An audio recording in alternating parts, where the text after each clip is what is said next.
মসজিদে নববীতে খুতবা দেওয়ার জন্য মেম্বারে উঠতেছিলেন। তো প্রথম সিঁড়িতে পা দিয়ে আমিন, আবার আমিন, আবার আমিন বললেন।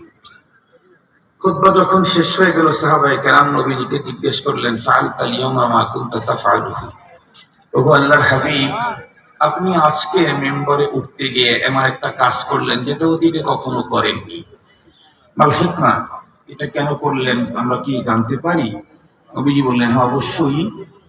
আমি যখন খুতবা দেওয়ার জন্য মেম্বারের দিকে অগ্রসর হচ্ছিলাম, আতানি জিবরাইল, তখন জিবরাইল আমিন আমার কাছে আসলো, এসে আমাকে 3টা প্রস্তাব দিল।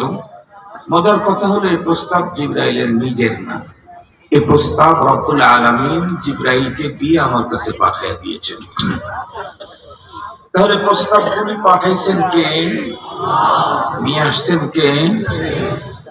সেই প্রস্তাবগুলোকে সমর্থন করলেন মুহাম্মদুর রাসূলুল্লাহ সাল্লাল্লাহু আলাইহি ওয়াসাল্লাম।